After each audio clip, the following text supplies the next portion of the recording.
مساء الخير. إذا نستهدف هذه الجلسة الختامية بحلقة نقاش ومداخلة. أما حلقة النقاش فستتخذ لها محور أساسيا هو البحث الأكاديمي والمكتبات العربية، مكتبة الباسمين بجربة نموذجا نستمع فيها إلى مداخلات الأساتذة المنجي الباسي ونجيب يحيى وسالم لطش. في مستوى ثاني نستمع إلى مداخلة تلقيها الأستاذة عفاف الناشي بعنوان خوارج النصوص وإعادة إنتاج المعرفة، ولادة مدونات جديدة بالمخطوطات القيروانية عبر الأدوات الرقمية. أستسمحكم في تقدير حلقة النقاش ببعض التوضيحات. مكتبة الجامعة الباسي أو مكتبة الباسي للمخطوطات مكتبة عائلية تونسية تاريخية تأسست في القرن الثامن عشر بجزيرة جربة، تضم حوالي 226 مخطوط في العلوم والطب واللغة والفقه، وتخصيصا الفقه الإضافي. تمت رقمنة محتوياتها بالكامل لحمايتها من التلف بتمويل من مؤسسة أركاديا البريطانية، وقد شملت هذه الرقمنة 170 مخطوطا بالتحديد. هذه الرقمنة تمت بتضافر جهود العديد من الأطراف في مقدمة أطراف جمعية التنشيط الثقافي بجربة، وتم إيداع أو إيواء هذا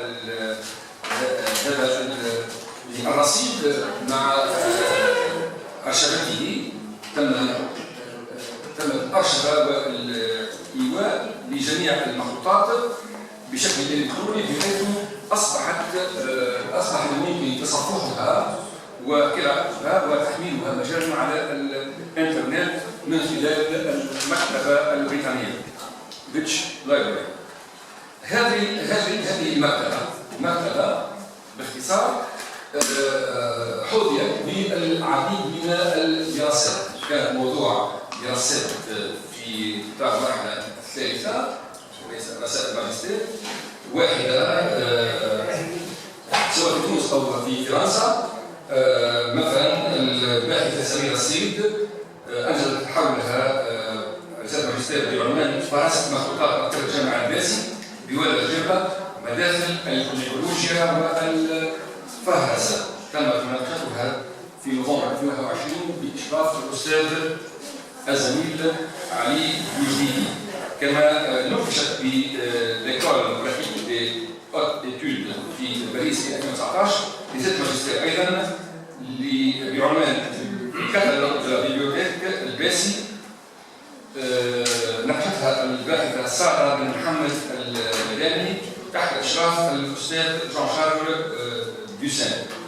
وكانت كذلك هذه المكتبة موضوعا للعديد من المقالات المحكمة أنجزها في الأساس الأستاذ علي بوجديدي والأستاذ بول دوف.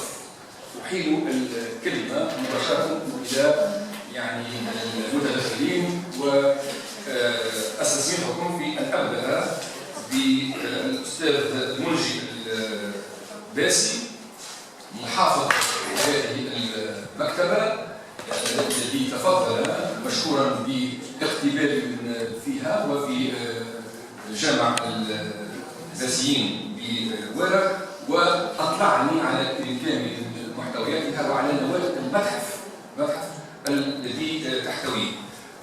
بعجالة أقول الأستاذ منجي باسي هو حفيد مؤسس هذه المكتبة، وهو الشيخ سالم بن الحاج يحيى الباسي، الذي ذهبت خصيصا للوقوف على قبره وتلاوة الفاتحة على روحه بكل بساطة لأنه كان يعرف خاصة به، لأنه كان صديقا لجدي المؤرخ محمد صغير بن يوسف، وقد مكنتني هذه المكتبة ومكنت الجامعة التونسية من أن تضيف لنا معطيات جديدة حول هذا المؤرخ.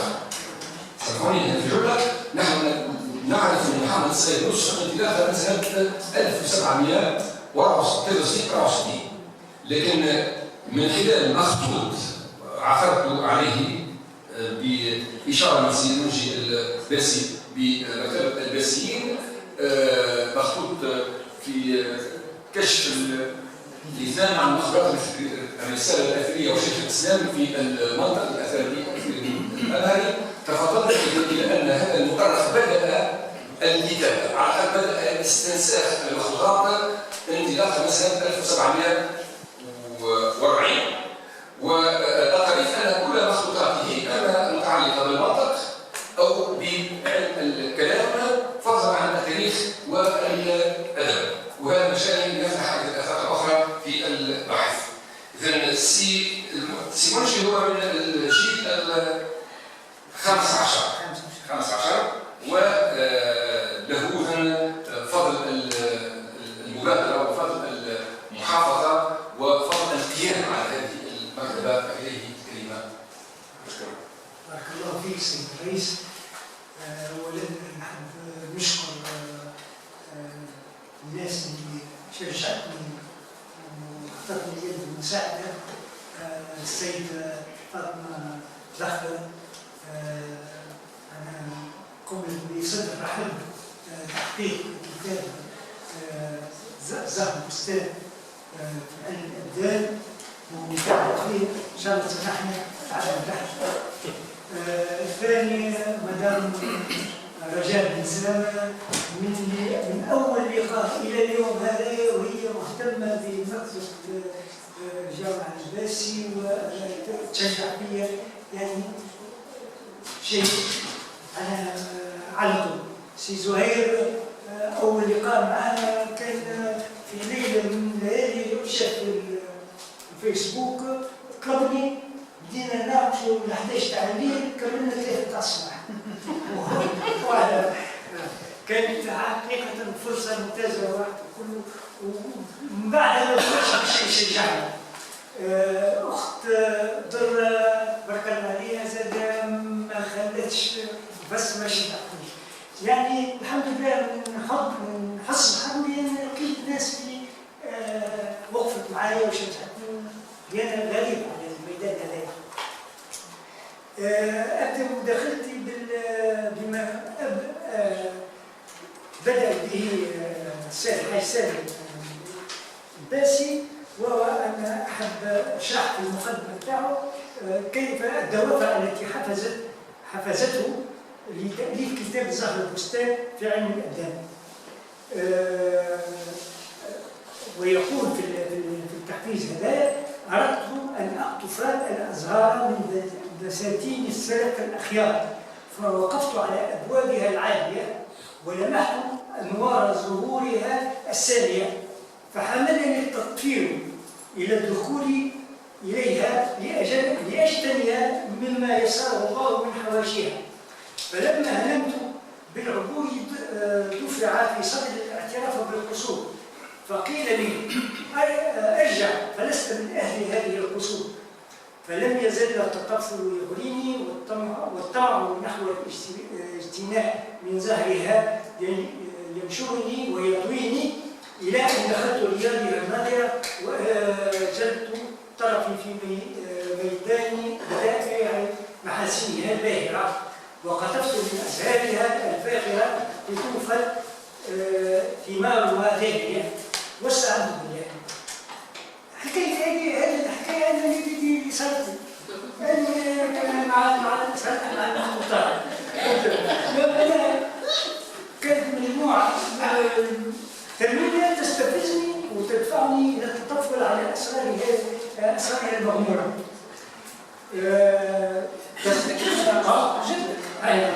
فسلح بالعزيمة محاولا الكشف عن خباياها، واضعا نصب عيني هدفا واضحا إعداد صورة علمية دقيقة تسهل على الطلبة والباحثين دراستها والاستفادة منها. كنت مدركا بتواضع مؤهلتي في هذا الميدان، لكن ما وجدته من تشجيع لدى القامات العلمية من أساتذة ودكاترة فخر الجامعة التونسية الذين رافقوني في محطات هامة من تاريخ جامع الباسي ومكتبته، زادني إصرارا على مواصلة العمل ورغم ما يعترضه من إحباط وشعور بالفشل بين الحين والآخر، فإن الأمل في خدمة هذا التراث وإحيائه ظل يمدني بالقوة والعزيمة. المكتبة تأسست المكتبة الباسمي مع تأسيس جامع الباسي سنة 1198 هجري الموافق إلى 1784، واحتوت على 226 مخطوط في مختلف هذه مدخل جامع الباسي. شوف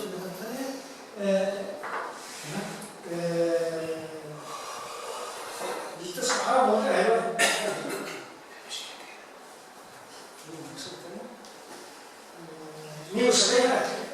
مخطوطا وجدت بحالة جيدة، قمنا برقمنتها بالتعاون مع الأستاذ بولوب والجمعية النشاط الثقافي بجبر والمكتبة البريطانية التي قبلت إيواء هذه المجموعة على موقعها الرسمي لتصبح متاحة اليوم أمام الباحثين في جميع أنحاء العالم.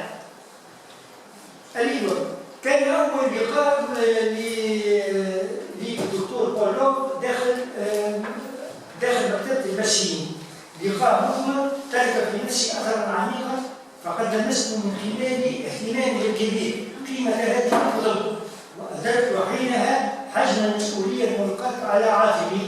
وفي ختام ذلك اللقاء سألني إذا ساعدناك على رقمنة هذه المجموعة هل تمنحنا نسخة منها؟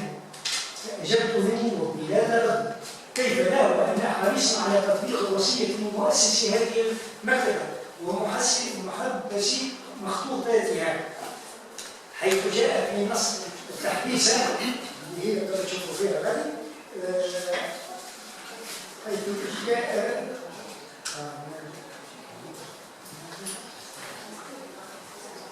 مش من القصة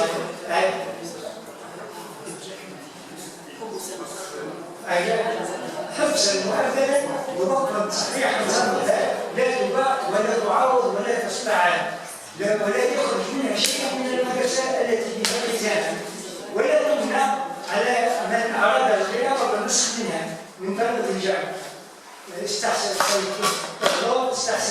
استحسن ردي وقال لي ستسمع ما يسوقك قريبا.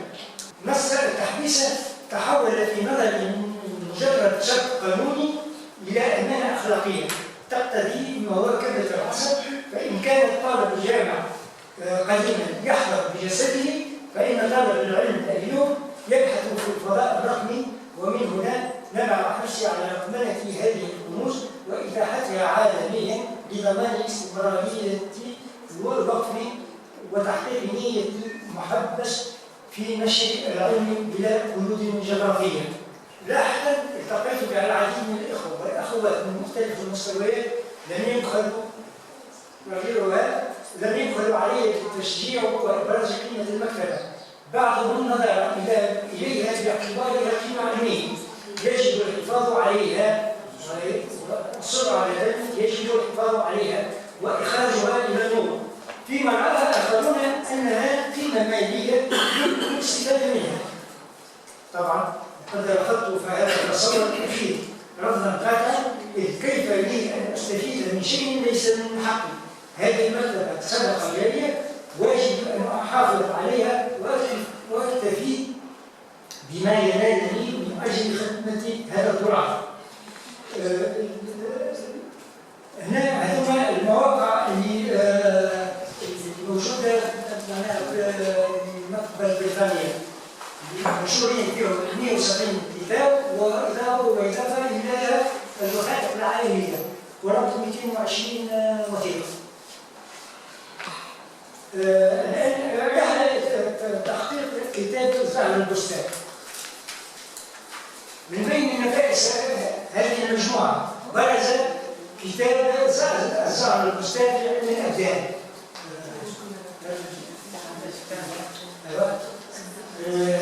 الذي أنهى تأليف الحسن في 2 جمادى الأول 1211، يعني 3 رمضان 1796، القرن الآخر، القرن ال18. من هذا التاريخ كان الكتاب ينتقل بين أيادي الورقة إلى أن وصل عند الحاج محمد سليم محافظ المكتبات منذ الأربعينات من القرن الماضي، وقد استلمته من أيدي أخي الدكتور هشام الباسي الذي كان محتفظا به خوفا من الضياع والتلف، رغم حجم المخطوط المخيف وصعوبة قراءته. شمل عن 357 ورقة. انطلقت رحلتي مع هذا النص عام 2017، حيث عكفت على رقمه بصبر وتأني استمر حتى عام 2024، متسلحا برغبة المتطفل الشغوف في تيسير المادة العلمية لأهل الاختصاص. كان هدفي أن أضع لبنة أولى تتيح للخبراء والمحققين إخراج هذا الكنز إلى الماضي بمنهجية علمية رصينة، وهو ما تكلل بنجاح بفضل تعاون الأستاذة القديرة فاطمة الأخضر.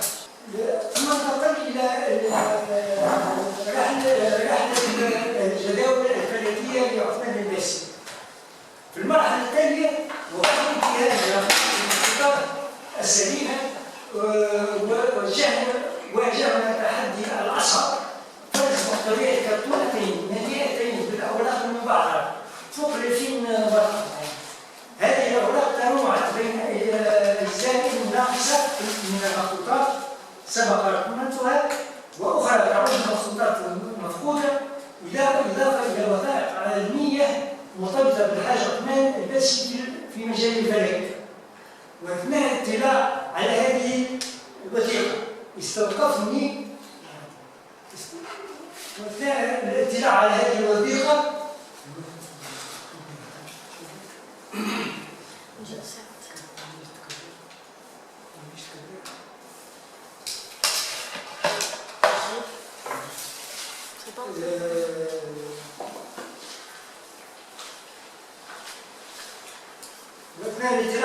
الوثيقة استوقفني وجود جداول فلكية تحمل توقيعا بخط اليد حساب عثمان الباسي. حينها تذكرت نصيحة مساتذتي الأجلاء عند قراءة أي وثيقة: انتبه لكل كلمة فقد تخفي وراءها أسرار كثيرة. فكنت نشوف أنا نلوج في الورق، أنا ندرس فيهم، حتى نشوف نلقى حساب عثمان الباسي. شنو فيه؟ وركزت على الموضوع هذايا، وقعدت نبحث على الدعم. كلمت سي مهدي عبد الجواد، حالني الى سي نجيب بولعيا، حتى سبقني قدر الى لقاء السيد نجيب بولعيا بخبرته العلميه. وبعد فحصه لهذه الجداول اكتشف هو ايضا انها تتضمن تحديد خط عرض جزيره جربه، وهو ما فتح امامه بابا واسعا للبحث والدراسه. طورت هذا اللي نتفقوا عليها لكل من النفوذ. نشكر برشا سي نجيب، اعتقد من نجيب 8 مرات تجربه باش يعاين الكتب، باش يعاين كذا، ويعطيه الصحه. ختم بحثه بمنشور في احدى المجلات المعروفه الاسبانيه.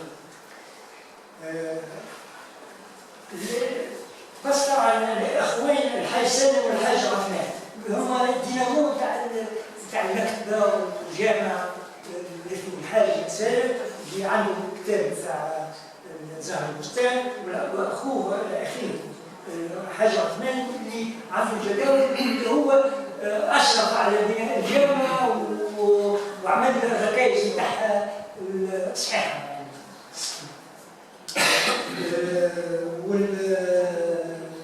مع الاسف عثمان توفي شاب معناها صغير في العمر، مش كبير برشا، اثر الوباء عام 1199 هجري، اللي معناها قضى على مجموعه كبيره من العلماء والشيوخ في الجزائر. من الطريف أيضا أنه خلال سنوات البحث والعمل تبين لي الأخوين الحاج سالم والحاج عثمان مؤسسي مكتبة الباسي جسد نموذجا فريدا للعطاء وحب الخير، فقد عاش حياتهما في خدمة الناس بصمت وتواضع رغم القيمة الكبيرة لما قدموه لمنطقتهم وبلدهم. هذه الأخلاق لم يتوقف عندهما بل انتقل إلى أحفادهما الذين ورثوا حب الناس وخدمة المجتمع، فواصل كل واحد من موقعه ومسؤوليته العمل بنفس الروح بعيدا عن الضوضاء مكتسبين بذلك محبة الناس وتقديرها. وربما لمست هذه الصفات في الأستاذة الدورة الباسية ما كان عليها.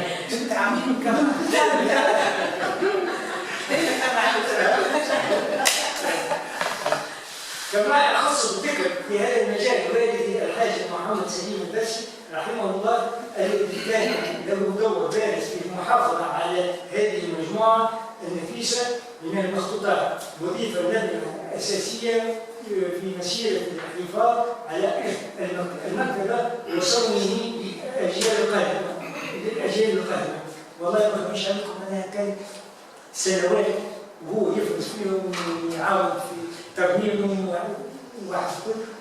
وإحنا كنا نتصرف اشتغل خدمة مخدومة 170 تقريبا محاضرين الخاتمة. في ختام هذا اللقاء أتوجه بجزيل الشكر إلى الحضور الكريم على ما أبدوه من اهتمام المنتجين.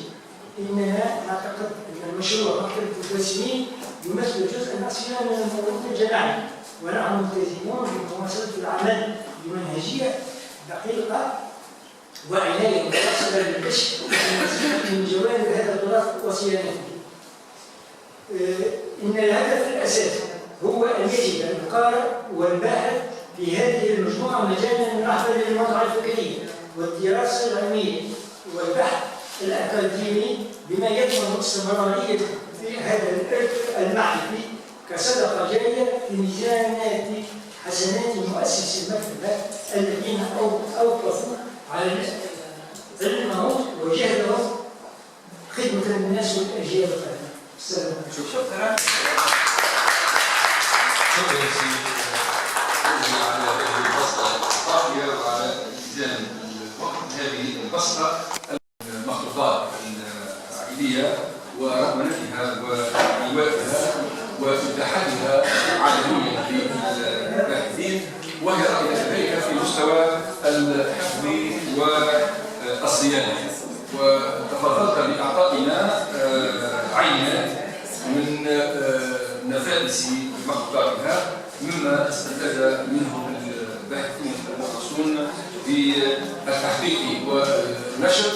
قلت هذه تجربة رائدة باعتبار أن تعزز الجهود التي قامت بها المكتبة التي بدأت القيام بها المكتبة الوطنية في تونس زمن رئاستها من قبل الأستاذة رجاء، ويعني صارت العودة إلى جهات أخرى بفهرسة باكتشاف مكتبات وفهرستها.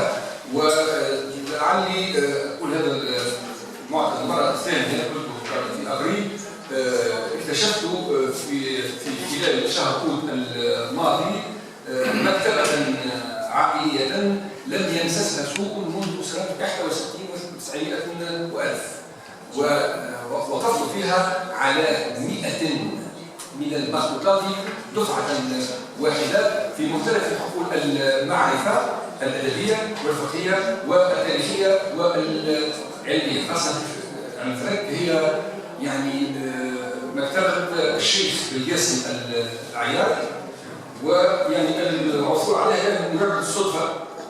يعني قرأت مقالا على وسائل التواصل الاجتماعي الفرنسية أعجبني، فدخلت في حوار مع صاحبته وسألتها عن لقبها وعلاقتها بالشيخ فلان، فدلتني هي على المكتبة ويعني مكنت من الدخول إليها وفهرستها بالكامل والعمل المتجه نحو رقمنتها. واصحاب المكتبه يغمرونني بافضالي حتى اني استحي يعني من التردد عليها بصفه مستمره.